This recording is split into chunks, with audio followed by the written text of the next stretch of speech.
Hello viewers, welcome to Rachel Bangla BD. প্রথমে রেসলমেনিয়া 42 এর বিষয়ে কথা বলবো এবং রেসলমেনিয়া 42 এর টাইম চেঞ্জ হয়েছে। আমরা আগে মেইন শো 4:30-5টার দিকে দেখতে পারতাম, বাট এখন এটা হতে পারে 1 থেকে 1.5 ঘন্টা পিছাবে। তো আমি আপনাদের স্টোরিটা বা কাহিনী কি বলে দেই। আপনারা তো দেখতেই পাচ্ছেন, WWE has officially moved the start time to WrestleMania 42 in Las Vegas from 4 p.m. to 2:30 p.m. for both nights. তো ইউএস এর অ্যাকর্ডিং এ WrestleMania 42 শিডিউল ছিল 4:30টায়, কিন্তু WWE এটার টাইমিং চেঞ্জ করেছে। এটা দুপুর মানে ওইখানে 4টার দিকে হওয়ার কথা ছিল, কিন্তু এখন এটা দুপুর 2টা মানে 2:30টার দিকে শুরু হবে। যদি 4টার দিকে WrestleMania হতো তাহলে আমরা দেখতে পারতাম রাতের 3টা থেকে 2:30টার মধ্যে, মানে কিক অফ শুরু হতো আর কি।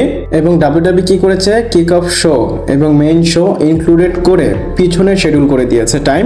এখন যে টাইমিংটা তারা করেছে, এটা টাইমিং যদি আমরা বাংলাদেশের টাইমিং এ কনভার্ট করি, আপনারা এটা 1টার দিকে দেখতে পারবেন। যেটা আমরা 3টার দিকে দেখতে পারতাম সেটা 1টার দিকে হবে, আর মেইন শোটা আমরা 4টার দিকে দেখতে পারতাম, সরি 4:30-5টার দিকে দেখতে পারতাম, সেটা এখন হয়তো 2:30 থেকে 3টার দিকে হবে। আমার কাছে মনে হচ্ছে যে টাইমিংটা তারা রেখেছে এটা খুব অদ্ভুত টাইম হয়ে যাবে। ফার্স্ট টাইম এমনটা হচ্ছে, রেসলমেনিয়ার টাইম পিছিয়েছে। আপনাদের এটার উপর কেমন টেক আমাকে কমেন্ট করে জানাতে পারেন। এরপর র্যান্ডি অর্টনের বিষয়ে কথা বলবো। আপনারা সবাই জানেন সে এলিমিনেশন চেম্বার জিতেছে এবং তার সাথে ম্যাচ হবে হয় কোডি রোডসের, না হয় ড্রু ম্যাকিন্টায়ারের, আর অবশ্যই এটা WWE টাইটেলের জন্য। আমরা বলতে পারি র্যান্ডি অর্টন অনেক সময় পর WWE ওয়ার্ল্ড টাইটেল পিকচারে এসেছে, আর এটা রেসলমেনিয়াতে। এবং র্যান্ডি অর্টনের ফ্যানরা বা আমরা সবাই জানি র্যান্ডি অর্টন এই ম্যাচটা জিতবে, এটার চান্স অনেক বেশি। র্যান্ডি অর্টন এলিমিনেশন চেম্বার জেতার পর যখন কোডি এবং ড্রু ম্যাকিন্টায়ারের ম্যাচটা অ্যানাউন্স হয়েছিল, সে এই জিনিসটা পোস্ট করেছে এবং সে বোঝাচ্ছে তার 15 ওয়ার্ল্ড টাইটেল কামিং সুন। এখানে আমি বলবো র্যান্ডি অর্টন একাই সবচেয়ে বেশি ক্লোজ যে কিনা জন সিনার রেকর্ড ব্রেক করতে পারবে। জন সিনা 17 টাইম চ্যাম্পিয়ন হয়েছে, আর র্যান্ডি অর্টন 15 হবে। 15 হলে 16, 17। আর 17 আমি কেন বললাম, কারণ র্যান্ডি অর্টন বলেছিল আমি আরো একটা ডেকেড WWE তে থাকবো। যদি 10 বছর সে থাকে, ধাক্কাধাক্কি করেও সে 2বার টাইটেল জিতবে। এখন তো একটা রেন সে পাবে রেসলমেনিয়াতে, আর 2টা রেন সে কোনো না কোনো ভাবে ম্যানেজ করবে। আর একটা সময় দেখবেন র্যান্ডি অর্টন হয়তো জন সিনার এই রেকর্ডটা ব্রেক করে ফেলেছে। লাস্টে গিয়ে আমি একটা প্রশ্ন করব, র্যান্ডি অর্টন তো চায় 15 টাইম ওয়ার্ল্ড চ্যাম্পিয়ন হবে, কিন্তু ট্রিপল এস কি চায়? আপনাদের কি মনে হয় আমাকে কমেন্ট করে জানাতে পারেন। এরপর আপনাদের একটা কোইন্সিডেন্স দেখাবো এবং আপনারা যদি গ্রাফিকটা দেখেন আপনারা বলবেন এটা আসলেই ক্রেজি। আপনারা যদি দেখেন জন সিনা WWE তে যাই অ্যাচিভ করে, তার পরের বছরই র্যান্ডি অর্টন সেগুলো অ্যাচিভ করে। আপনারা যদি দেখেন জন সিনা 2008 সালে রয়্যাল রাম্বল জিতেছিল, তারপর কি হলো, র্যান্ডি অর্টন 2009 সালে রয়্যাল রাম্বল জিতেছিল, আর এখান থেকেই কিন্তু সিম্পল স্টার্ট হয়েছে। তারপরে জন সিনা 2012 সালে মানি ইন দ্য ব্যাংক জিতে এবং তার পরের বছর 2013 সালে mister money in the bank Randy Orton হয়। এইখানেও সেম। এবং এটার পর যদি আপনারা দেখেন, এর আগের বছরে এলিমিনেশন চেম্বার জিতেছিল জন সিনা, আর গেস হোয়াট দেখেন 2026-এর এলিমিনেশন চেম্বার জিতেছে র্যান্ডি অর্টন। আর আমরা সবাই জানি 2025 সালে জন সিনা চ্যাম্পিয়ন হয়েছিল। তো এই যে প্যাটার্নটা যদি ফলো করা হয়, তাহলে 2026-এ রেসলমেনিয়াতে চ্যাম্পিয়ন হবে র্যান্ডি অর্টন। আপনারা 2026-এ র্যান্ডি অর্টনকে WWE আন্ডারস্পিডেড চ্যাম্পিয়ন হতে দেখতে পারবেন। এটা যদি কোইন্সিডেন্স না হয়, আপনারা মনে করবেন হয়তো WWE ইচ্ছা করেই হিস্ট্রি রিপিট করছে। আমি পার্সোনালি চাই র্যান্ডি অর্টন চ্যাম্পিয়ন হোক। আপনারা কি চান আমাকে কমেন্ট করে জানাতে পারেন। এরপর স্যাথ রলিন্সের বিষয়ে কথা বলবো। আর স্যাথ রলিন্স যে এলিমিনেশন চেম্বারে রিটার্ন করেছে, সে এখানে একটা ক্রেজি নাম্বার নিয়ে এসেছে। আপনারা হয়তো স্যাথ রলিন্সকে মাস্টম্যান হিসাবে এলিমিনেশন চেম্বারে দেখতেই পেরেছেন এবং সে রতেও পল হেমনকে ভালো বাজান বাজিয়েছে। তো সে যখন রিটার্ন করেছিল 15 ঘন্টার মধ্যে সে 27 মিলিয়ন ভিউ নিয়ে এসেছিল পুরো WWE প্ল্যাটফর্ম থেকে, আর 24 ঘন্টার মধ্যে 100 মিলিয়ন ভিউ হয়ে গিয়েছিল। কিন্তু এই যে রেকর্ডটা সে করেছে, এটা কিন্তু সচরাচর মিড কার্ড ফিউডে এমনটা হয় না। আপনারা যদি দেখেন স্যাথ রলিন্সের যে ফিউডটা হচ্ছে, এটা কিন্তু মিড কার্ড ফিউড, আর এই ভিউর মধ্যে কিন্তু আমরাও আছি।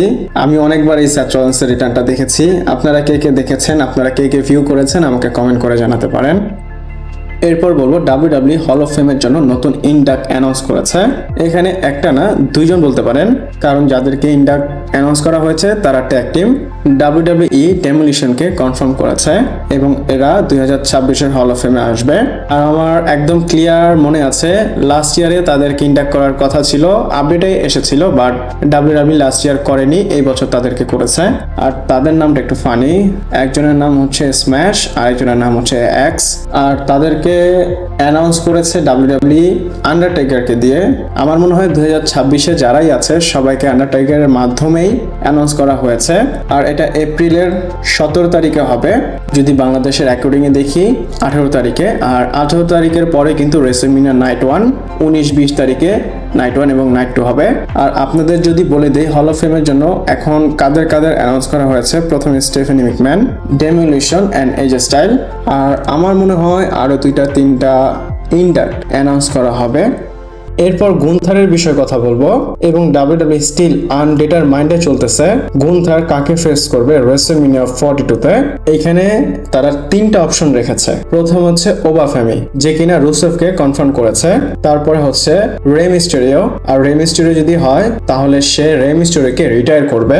এবং থার্ড হচ্ছে ব্রক লেসনার। আপনারা দেখেছেন ব্রক লেসনার ওপেন চ্যালেঞ্জ করেছে, আর ব্রক লেসনারেরও কিন্তু 3টা অপোনেন্ট অলরেডি WWE ডিসকাস করেছে, Obafemi, Gunther and Seth Rollins. আর সেথ রলিন্সের কথা কেন বললাম এটা আপনারা কালকে যারা ভিডিও দেখেছেন তারা হয়তো জানেন, আর যদি না দেখে থাকেন গিয়ে দেখে আসতে পারেন। তো কারেন্টলি WWE গুন্থারের রেসলম্যানিয়া ম্যাচ প্ল্যান করেছে 3 জনের সাথে, মানে 3 জনের একজনের সাথে হবেই ওবাফেমি, রে মিস্টেরিও এন্ড গুন্থার।